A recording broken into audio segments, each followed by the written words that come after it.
Ողջույն, հարգարժան տիկնայք եւ պարոնայք, Ռուբեն Մեհրաբյան Talks YouTube-յան ալիքն է եթերում, այսօր հարցազրույցը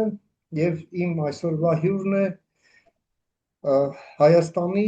Հանրապետության Սփյուռքի գործերով գլխավոր հանձնակատար պարոն Սիմոնյանը, բարև ձեզ պարոն Սիմոնյան, շնորհակալ եմ ձեր այս առաջին հարցազրույցի համար Ռուբեն Մեհրաբյան Talks ալիքին, շնորհակալ եմ, որ ժամանակ հատկացնում ձեր այս գիտեմ շատ զբաղված ժամանակից։ Պարոն Սիմոնյան, մեր խոսակցության առիթը դա այն իրադարձություններն են, որոնք կարող են տեղի ունենալ սեպտեմբերին եւ արդեն դրա սպասումը կա։ Համենայն դեպս այդ մասին է վկայում մեր անշարժ գույքի շուկան, որ Ռուսաստանում մոբիլիզացիայի հայտարարման հետևանքով եւ կարևոր չի դա կլինի պաշտոնապես թե կընթանա սողացող ձևով, բայց Հայաստանը սպասում է հայրենադարձության Ռուսաստանի հայերի եւ ռուսների մեծ ներգաղթի նոր մի ալիք։ Իհարկե, սրանով զբաղվում է եւ զբաղվելու է ոչ միայն ձեր ծառայությունը, ձեր ինստիտուտը, այլև միգրացիայի ծառայությունը ներքին գործերի նախարարության եւ ընդհանրապես պետությունը, հա, ինչ դիտարկումներ ունեք հայրենադարձության մասով, ի վերջո մենք այս մասին շատ ենք խոսել, շատ ենք լսել եւ ոնց որ թե այս ամեն ինչը մի հատ վերաթարմացնելու խնդիր կա, հա մեծակ։ Պարոն Մեհրաբյան, նախ ես էլ շնորհակալություն ձեզ հայտնեմ այս հարցազրույցի հնարավորության համար եւ միանգամից նշեմ, որ ձեր անցյալ շաբաթվա հաղորդումը, որը կապված էր հնարավոր հայրենադարձության նոր ալիքի հետ, շատ խորքային էր եւ շատ հետաքրքիր էր, դրա համար շնորհակալ եմ։ Ես խնդրեցի հատուկ, որ կարողանանք մի փոքր իրար հետ զրուցել սրա մասին։ Եվ ահա սկսելով ձեր առաջին հարցից, տեսեք, մենք 2019 թվականին, երբ որ ես նշանակվեցի Սփյուռքի գլխավոր անձնակատար, եւ ինձ անընդհատ մանավանդ մեր ընդդիմադիր մամուլը, այսպես կոչված ընդդիմադիր մամուլը հարց էր տալիս, բա ասում էր այդ հեղափոխությունը եղավ, բա ինչի՞ չեն գալիս մարդիկ, բա ասում էիք, որ մարդիկ վերադառնալու են եւ այլն, եւ ահա արդեն անցյալ տարվանից սկսած Հայաստանը իր յետանկախության պատմության ընթացքում ունի մարդկային հայերի մարդկային հոսքի դրական բալանս, այսինքն այդ հայրենադարձությունը այնպիսի ծավալ է ձեռք բերել, որ նույնիսկ անցյալ տարի արդեն մենք ունեինք երևացող թվային իմաստով լուրջ հայրենադարձություն եւ այդ տենդենսը արդեն իսկ շարունակվում է այս տարի, իսկ կարծում եմ, եթե որոշ այսպես ռազմաքաղաքական հանգամանքներ մեր երկրից անկախ զարգանան այն ձևով, ինչպես դուք եք մատնանշում, ապա այդ հայրենադարձության ալիքը մեծանալու է։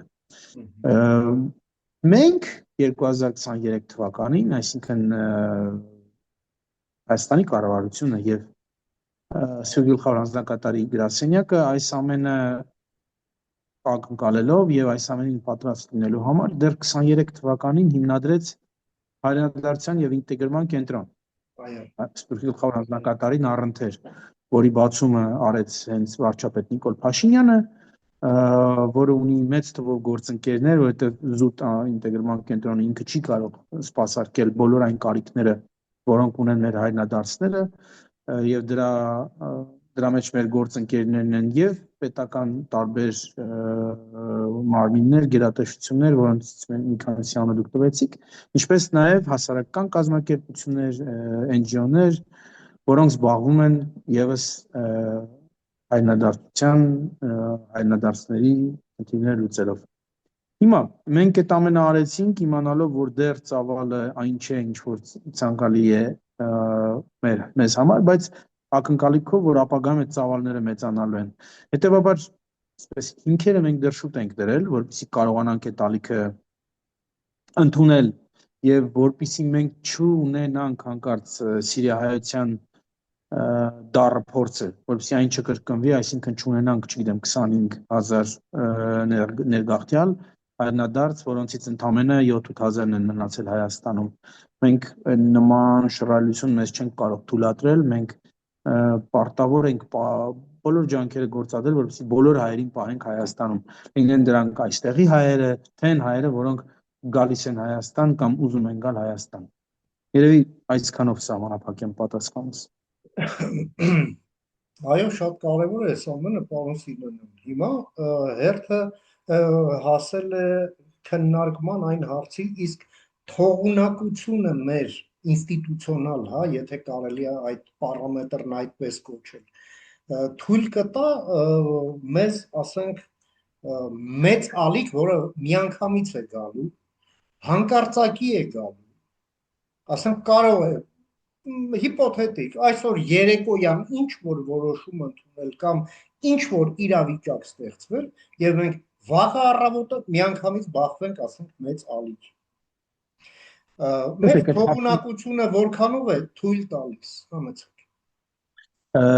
Այս հարցին պատասխանելու շնորհակալ գործ է, որովհետև մինչև տեղի չունենա չենք կարող ապացուցել, որ այո է պատասխանը կամ չենք կարող ասել ոչ է, բայց հիմնվելով որոշ փորձի վրա եւ հիմնվելով նաեւ տնտեսական տվյալների, Հայաստանի այսօրվա տնտեսական տվյալների վրա ես կարող եմ բավական բարձր համոզվածության տոկոսով ասել, որ կարծում եմ, որ կարող ենք ընդունել։ Ինչու, որովհետև տեսեք, առաջին այդ ընդունել չընդունելու համար մեկ գործոն է, այսինքն ոչ միայն ընդունել, այլ նաև պահել, չէ՞, որովհետև ընդունել ասելով, եթե ուզում ենք ընդունել մի ամսով, բայց դրանից հետո այդ մարդիկ գնալ են, իմ կարծիքով մենք մեր առաքելությունը ձախողած կլինենք։ Բայց այսօրվա մեր տնտեսությունը այնպիսին է եւ բոլոր ստատիստիկ թվերը ցույց են տալիս, որ դա այդպես է, որ այն կարող է կլանել հավելյալ բնակչություն։ Մենք այսօր ունենք շատ մեծ թվով ոչ հայ անձանց, մարդկանց, որոնք բնակվում են Հայաստանում եւ գալիս են կոնկրետ աշխատելու նպատակով։ Խոսք գնում է, գիտեք, տասնյակ հազարավոր, եթե ոչ ավել, եթե ոչ 100,000-ավոր մարդկանց մասին։ Այսինքն աշխատատեղերի ծավալը կտրուկ մեծացել է վերջին 7-8 տարիների ընթացքում եւ դա ուղղակիորեն կապված է տնտեսական աճի հետ, կոռուպցիայի դեմ պայքարի հետ, երկրի նկատմամբ այսպես հանրային վստահության աճի հետ, նաեւ երկրի ապագայի նկատմամբ Ահավության իհարկե, եթե դու անվտանգային միջավայր չես խոստանում ցանկացած մարդու, այդ մարդը չի ուզենալու գալ նույնիսկ աշխատելու համար քո երկիր։ Բայց տեսնում ենք, որ ճիշտ հակառակն է տեղի ունենում եւ փաստորեն տնտեսական իմաստով մենք շատ անհամեմատելիորեն բարվոք վիճակում ենք, քան 11 թվականին կամ 12-13 թվականներին ենք։ Երկրորդ մասը դա զուտ, գիտեք, այդ մարդկանց առաջին ալիքի այդ սոցիալական շոկը ընդունելու, մարսելու պահն է։ Եվ դրա երևի ամենադառը փորձը, բայց մասշտաբային փորձը, որ մենք որպես պետություն ունեցել ենք, դա եղել է Լեռնային Ղարաբաղից բռնի տեղահանված մեր հայրենակիցների այն հսկայական ներհոսքը, որը տեղի ունեցավ 2-3 օրվա ընթացքում եւ զարմանալիորեն շատերի համար, նույնիսկ մեր համար, մենք այսպես համակարգի գերլարման եւ շատ համահունչ աշխատանքի, նաեւ նախնական որոշ պլանավորման շնորհիվ կարողացանք այն ընդունել եւ միջազգային այն կառույցները, որոնք ավանդաբար աշխարհի ամբողջ տարածքով մեկ զբաղվում են այսպես փախստականների հարցերով եւ այլն, բոլորը շատ բարձր գնահատեցին Հայաստանի կարողությունը մարդկանց ընդունել, այսինքն հոգալ են առաջին սոցիալական խնդիրները եւ կանխել որևէ ճգնաժամ, սոցիալական ճգնաժամ, այսինքն հիմա շատերը կասեն դե ոնց կարող եք ասել կանխեցիք, եթե մարդիկ իրենց տները կորցրել են եւ այլն, այ իհարկե, խոսքը դրա մասին չի։ Խոսքը նրա մասին է, որ մենք չունեցանք փախստականների ճամբարներ, մենք չունեցանք սովի տեսարաններ, մենք չունեցանք համաճարակներ եւ այլն եւ այլն։ Պետությունը իր օղակների համահունչ եւ համերաշխ աշխատանքի շնորհիվ նաեւ այո, ուժի լարման արդյունքում կարողացավ այդ փորձությունը անցկացնել պատվով Եվ սա հիմք է տալիս մտածելու, որ եթե լինեն այսպիսի ֆորս մաժորային իրավիճակներ, Հայաստանի Հանրապետությունը այնքանով կայացած է այսօր, որ կարող է դրան դիմակայել։ Ես պարոն Սիրոն, այդ հայրենադարձության այս նոր ալիքը, որի մասին մենք խոսում ենք իրար հետ, սողացող ձևով արդեն ընթանում է, հա, սկսած 22 թվականից։ Ընդ որում թե հայրենադարձությունը, թե ներգաղթը, այսինքն ռուսների, հա, մենք նրանց փողոցներում ենք տեսնում, YouTube-ում տարբեր հոլովակներում մենք իրենց նկարում են, մեզ ցույց են տալիս։ Շատերը նրանցից կարողացել են տուն-տեղ վաճառել, գալ այստեղ, տուն առնել եւ ապրել։ Հիմա մենք տեսնում ենք, որ այդ ռեսուրսն էլ անսպառ չի եւ կարող ենք մենք բախվել մի ալիքի, որ ասենք մարդիկ այնտեղ տուն ունեն, բայց չեն կարողացել վաճառել, բայց այնտեղից դուրս գալը արդեն դառնում է հրատապ անհրաժեշտություն եւ նրանք առանց տան գալիս են Հայաստան։ Հայաստանը ինչ ռեսուրսի է տիրապետում նման հայրենադարձներին դիմավորելու համար, համեցեք։ Իրականում ուրեմն մեր ամենախոցելի կետն է այդ բնակ ֆոնդի կամ ժամանակավոր կամ գիտեք անգլերեն ասում են transitional housing, այսինքն տարանցիկ, հա, տարանցիկ անցումային բնակատեղի, այո բնակատեղի, այո, մենք նման խնդիր իրոք ունենք, որի հետ արդեն սկսել ենք բախվել։ Ես մի կողմից դա այսպես տխրությամբ եմ ասում, այլ մյուս կողմից էլ նաև ուրախությամբ, որտեղ նման խնդիր օրինակ 4 տարի առաջ չունեինք, 6 տարի առաջ չունեինք, բայց այսօր մեզ դիմում են բավական լուրջ թվով արդեն հայրենակիցներ, դիմում են նաև հենց անձամբ վարչապետին, որ ասում են վերջ որոշել ենք գանք, միայն մեր վախը այդ որտեղ ենք ապրելու առաջին մի քանի ամիսը։ Եվ այս ուղղությամբ մենք մանավանդ մեր նախարարի Արսեն Թորոսյանի հետ խորհրդակցություն ենք ունեցել եւ պետք է փորձենք այդ տարանցիկ անցումային բնակ ֆոնդի ինչ որ մի լուծում գտնենք, ինչ որ մակարդակով, որովհետեւ տեղել շատ դեռ բարդություն կա, գիտեք, որտեղ ոչ մի նախարարություն մանավանդ եւ իհարկե ոչ էլ Սպիրտ գլխավոր անձնակատարի գրասենյակը չի ուզում բնակարանների մենեջմենթով զբաղվել, այսինքն ով եկավ, ով գնաց եւ այլն, սա լրիվ մի այլ բնագավառ է աշխատանքի, բայց ինչ որ լուծում ուզում ենք գտնել, ուզում ենք մեր զինանոցին ավելացնել նաեւ այդ ռեսուրսը, որովհետեւ կարծես այդ խնդիրը այսպես լուրջ մոտենում է իր պիկին եւ պիկնել չենք իմանա թե ինչ տեսք ունենա, մինչեւ որ այնտեղ չունենա, բայց ավելի լավ է կանխավ պատրաստ լինել, քան վերջում զուտ ռեակտիվ դերում լինել եւ փորձել կանգնել փաստի ընտրել արդեն կրիզիսային իրավիճակում, այո։ Պարոն Սինանյան, եւս մի հարց, Հայաստանը այսպես բնակչության բաշխվածության տեսակետից էապես դեֆորմացված է նրանով, որ Երևանը անհամաչափ մեծ է, մինչդեռ մարզերում այսպես սակավաբնակ են մարզերը, հա, ընդ որում այդ կոռելացիան այնպես է, որ Երևանից ինչքան հեռու, այնքան սակավաբնակ։ Այո։ Ես ճիշտն ասած հպանցիկ ուսումնասիրեցի մի համաշխարհային փորձ, որը կա, խոսքը մոդուլային շինարարության մասին է, ինչը թույլ է տալիս 2 շաբաթվա ընթացքում բավականին էժան եւ որակյալ, ընդ որում երկարատև օգտագործման համար տուն, չգիտեմ, կացարան ստեղծելու համար։ Եվ իհարկե դա շատ հարմար է մարզերում, հեռավոր բնակավայրերում, հա, որ միանգամից այսպես ավաններ ձևավորվի հաշված օրերի ընթացքում։ Կա նման, ասենք, գաղափար քննարկումներում եւ այս դեպի մարզեր այդ հոսքն ուղղելու։ Ի վերջո մեր երկիրը փոքր է, հա, Երևանից հեռու մոտիկը այն էլ լավ ճանապարհաշինարարության պայմաններում կարծեք թե պետք է որ այլևս դեր չխաղա։ Ինչ դիտարկումներ ունեք այս համատեքստում։ Պարոն Մehrabian, իհարկե ձեր հարցի հիմքում բոլոր ձեր նշած փաստերը համապատասխանում են ճշմարտությանը ցավոք, եւ այդ գործընթացը այդ Երևանի դեպի Երևան շարժը ժողովրդի դեռ գիտեք 50-ական թվականներից է սկսվել Հայաստանի ինդուստրիալիզացիայից եւ այսօր շարունակում է եւ ինքնին իր մեջ պարունակում է լուրջ խնդիր ոչ միայն այն իմաստով որ այդ ֆիզիկական կամ ժողովրդագրական դեֆորմացիան անառողջ է եւ մանավանդ ծայրամասերի եւ մանավանդ սահմանային գոտիների սակավաբնակությունը այլ իր մեջ կրում է անվտանգային լուրջագույն խնդիր այլ նաեւ նրանով որ ամբողջ հարստությունը ամբողջ շրջանառությունը գումարի նաեւ կենտրոնացած է Երևանում այն էլ ոչ թե կենտրոնացած է այլ գերկենտրոնացած է Երևանում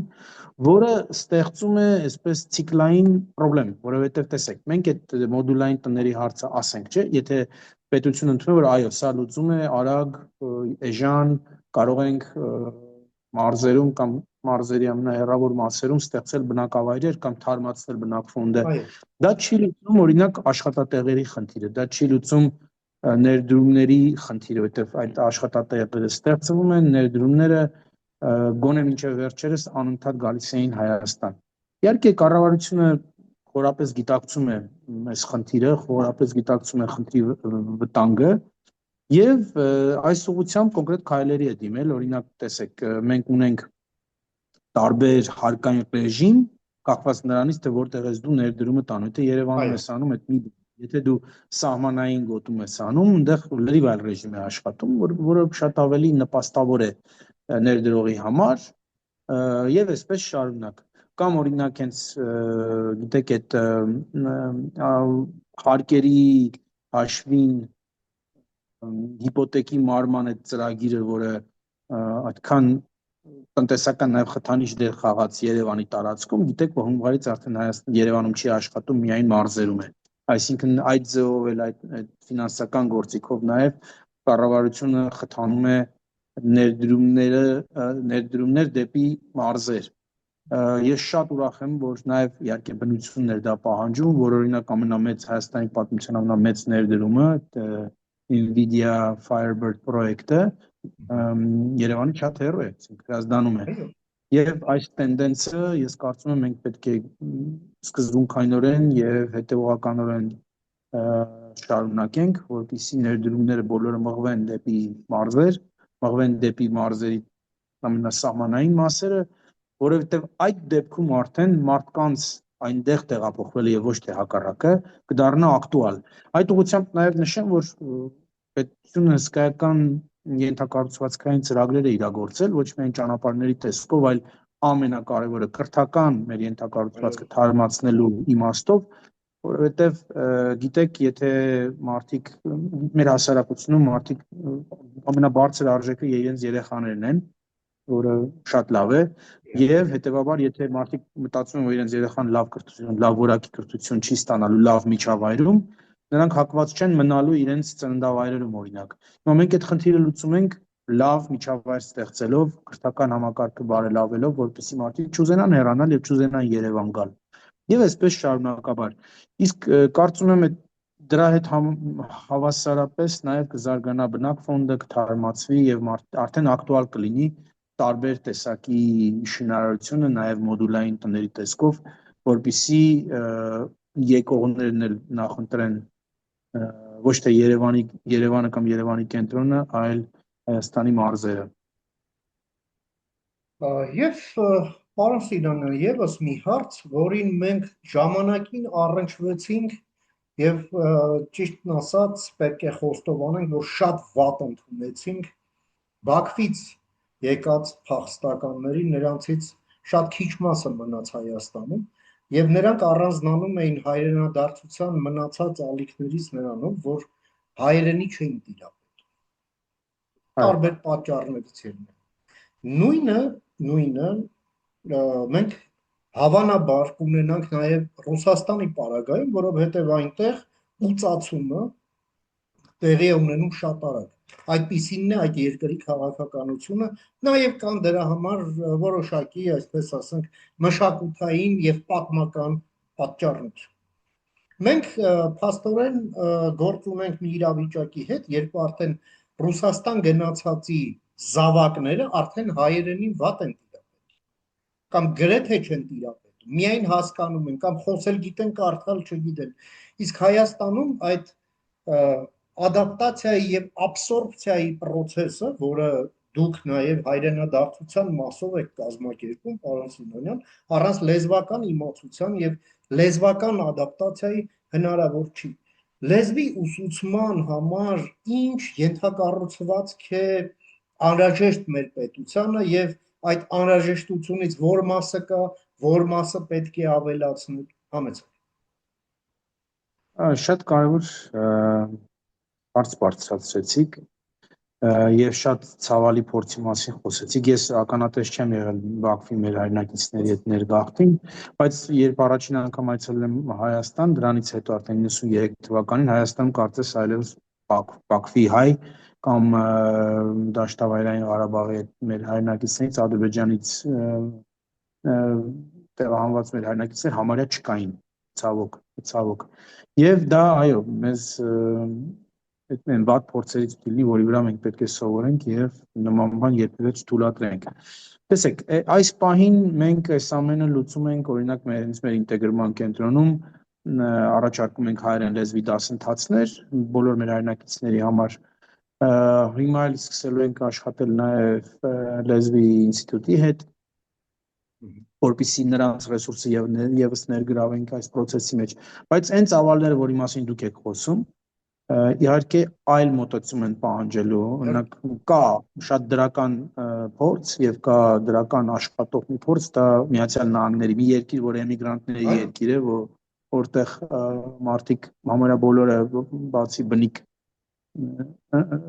ամերիկացիներից, այսինքն հնդկացիներից բոլորը էմիգրանտ են եւ այնտեղ գոյություն ունի մի ծրագիր, որը մի ժամանակ կոչվում էր English as a second language, այսինքն անգլերենը որպես երկրորդ լեզու, դասընթացներ, որոնք նախատեսված են մարդկանց կամ երեխաների համար, որոնց համար անգլերենը բնիկ լեզուն չէ, հարազատ լեզուն չէ։ Եվ այդ ծրագրով օրինակ ես եմ անցել 6 ամիս այդ ծրագրում եմ եղել, որից հետո անցել եմ նորմալ ամերիկացիների անգլերեն դասընթացների։ Ծրագրի գաղափարը նա է, որ այո, գալիս են մարդիկ, որոնք այսպես մի հատուկ փուլով պետք է անցնեն, որը իրենց կթույլատրի լեզվական իմաստով նորմալ ինտեգրվել հասարակության մեջ։ Հետևաբար դա կարելի է պարզապես պետական մակարդակով, դպրոցական մակարդակով կրկնօրինակել եւ իրագործել մեր դպրոցներում։ Իմ կարծիքով դա շատ մեծ ջանք չի պահանջելու։ Ասեմ, որ Երևանում կան մասնավոր դպրոցներ, որոնք այդ փորձը ունեն, օրինակ իմ երեխաները երբ որ եկան, աղջիկս ոչ, բայց տղաներս դրա անհրաժեշտություն ունեցան, նման դասընթացներ կային Շիրակացի թեմարանում, որի շնորհիվ այդպես ժամանակավորապես երեխաները հատուկ առանձնացված ձևով էին սովորում, մինչև կարողացան միանալ հիմնական այդ հայերեն կրթական ծրագրին։ Պարզապես մենք պետք է սա որդեգրենք եւ սկսենք իրագործել մեր հանրային դպրոցներում։ Եվ գալու դպրոցներին էլ, ամփոփենք պարոն Սիմոնյան։ Այդ մարդիկ, այդ ալիքը, որ եկավ, գալու են երեխաների հետ եւ շատ ճիշտ եք ասում, այդ կրթական միջավայրն ինչպիսին է։ Մենք գիտենք դպրոցներում կարող է բուլինգի դեպքեր լինել, չգիտեմ, երեխեքի մոտ ինչ որ բարդույթներ առաջանա այդ լեզվական բարիերի պատճառով։ Իսրայելը, օրինակ, Իսրայելը փորձ ունի, այսպես ասած, անցումային դասարանների ձևավորման համար։ Մեր կրթական համակարգը պատրաստ է դրան։ Գիտեք, ինձ թվում է, որ մեր կրթական համակարգը ամեն ինչ էլ պատրաստ է, պարզապես դրա ուղղությամբ պետք է աշխատանք տանել, ինչ որ ֆինանսական նաև ներդրում դա կպահանջի, բայց ալտերնատիվ չկա դրան, այսինքն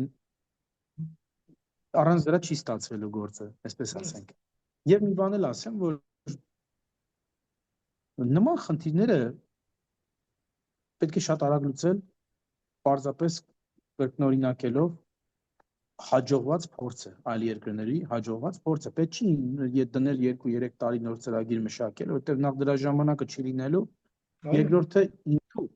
ինչու վատնենք այդքան ժամանակ եւ ռեսուրս, երբ որ կան մի քանի 1-2 երկրներ, որոնք հսկայական ահռելի փորձ են ձեռք բերել այդ ուղղությամբ եւ գործող ծրագրեր ունեն։ Պարզապես պետք է դնել, կրկնօրինակել, մի փոքր կարող է պետք է անհրաժեշտ է հարմարացնել մեր իրականություններին, բայց ես ասեմ նույնիսկ դա է միֆ, որ ասում են դե մենք ուրիշ ենք, մեր մշակույթը ուրիշ է, չկա տես բան։ Նորմալ ազգ ենք, բոլոր ազգերի նման, ունենք մեր լավ կողմերը, վատ կողմերը եւ ծրագրերը, գործող ծրագրերը ամենտեղ էլ գործող են։ Ինչ, շատ շնորհակալ եմ, պարոն Սիմոնյան, ձեր այս շատ կարևոր տեղեկատվության համար, որ Ռուբեն Մեհրաբյան Talks ալիքի հետևորդներին փոխանցեցիք, ձեր այս դիտարկումների եւ գնահատականների համար եւ ձեր ժամանակի, որ հատկացրեցիք մեր այս եթերին, հուսով եմ մենք էլի հանդիպելու առիթներ կունենանք եւ անպայման կհանդիպենք մեր եթերում։ Շնորհակալ եմ ձեզ, նորանոր հաջողություններ ձեր գործում եւ ամենայն բարիք։ Շնորհակալություն ձեզ հնարավորության համար։ Ստեսություն։